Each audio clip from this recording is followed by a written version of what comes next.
Well, it's Klein.Ally.Show on the world-famous KROQ, and we are backstage at KROQ's Almost Acoustic Christmas with not only, I would argue, the big star of the show, but the birthday girl, the great Amy Lee of Evanescence. Happy birthday. Thank you very much. I am very happy to be here. There's nowhere I'd rather be. This is our final show of the year. Well, we talked about whether it's good to work on your birthday or annoying to work on your birthday. And obviously, if it's something that you love, then it doesn't feel like work, but also just a little part of you feel like you'd rather just be like Netflix binging something right now in a hotel room?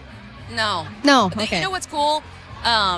Besides the fact that we get up on stage and get to have the coolest job in the world and play a show, I got a whole bunch of my friends right here with me, so there's no organization really required. We already have a dressing room. Like after the show, we can just cheers and have a good time. Well, we wanted to get you a present to celebrate the day, and we went to every store in Southern California, but we decided that the gift shop right here at the Kia Forum would have the best gift for you. This is a very special KROQ. This now means you're officially working.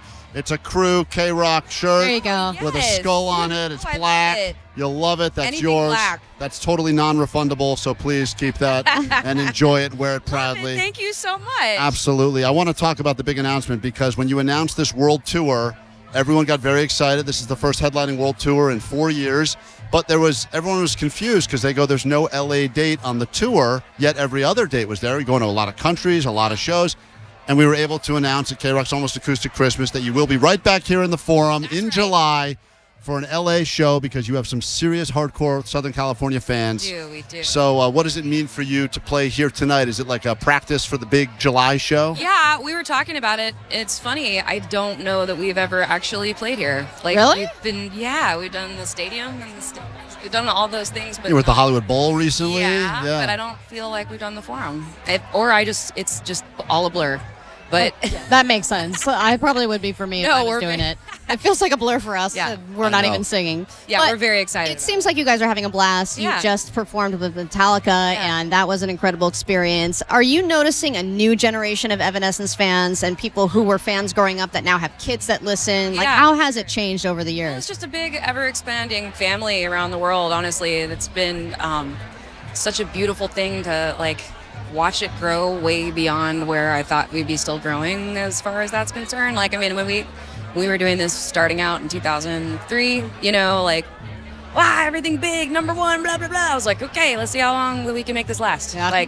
No way in hell we're still going to be doing this 22 years from now and playing bigger places than we were back then. So I am nothing but stoked and grateful. What's so amazing, too, is that it feels like these songs over the years have gone into multiple lifespans now, and it's interesting when you think about Bring Me to Life. That's a song that originally, and I don't know if this is true or rumor, you thought maybe this is not going to be a song that we should release, or it's not going to have a rap part in it. The rap was definitely not what was the plan for me. So when you have that moment where you're like, I don't think so, and then it becomes one of the biggest songs in the history of music, is it hard for you now to ever scratch a song because you're like, maybe that is also going to be as big?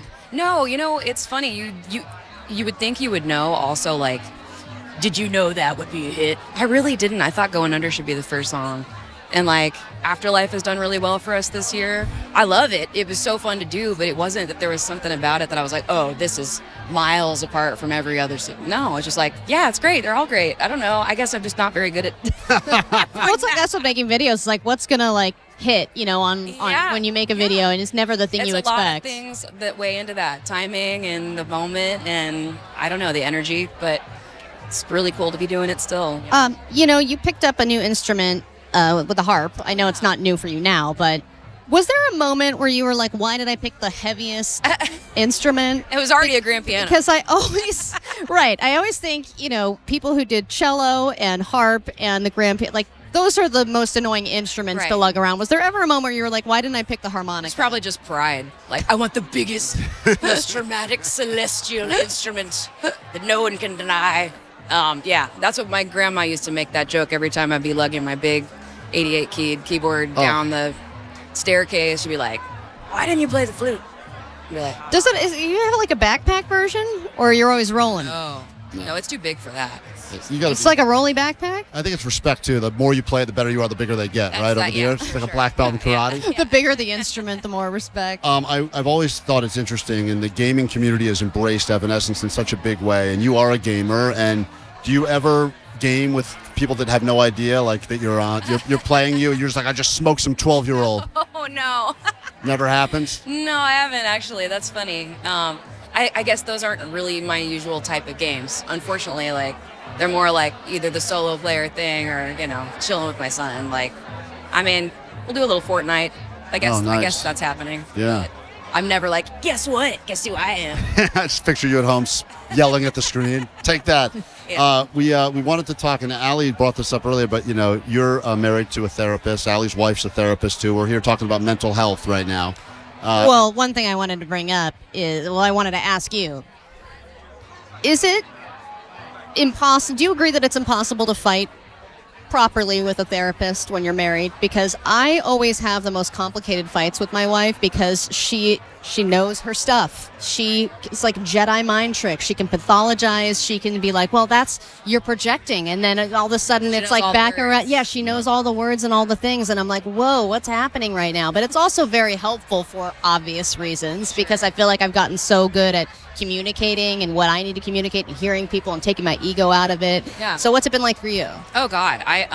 Okay. Well, I think everybody's different and nobody's perfect. And no matter how many right words, like learning each other and respecting each other and leaving space for each other to not be perfect is a big thing.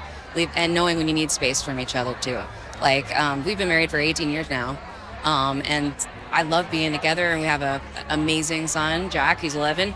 But also time to be able to focus on your own thing, for me to be able to go out in the world and have this as well. Get a chance to miss each other for a little bit and come back home is nice too. Yeah, space. If you are hearing this interview now and you did not get a chance to be at KROQ's Almost Acoustic Christmas, the good news is Evanescence will be back in Southern California in July. The tickets go on sale Wednesday morning, so get them. We'll put up all the links. We actually have a pair that we're going to be giving away this morning on KROQ. And, of course, Amy Lee will be here. As always, we wrap up every chat with not one but two epic questions. Allie, give her epic question number one. All right, Amy, what's the better movie soundtrack, Practical Magic or City of Angels? City of Angels. Wow, didn't even have to think about it. Alanis Morissette, Uninvited, totally inspired, bring me to life.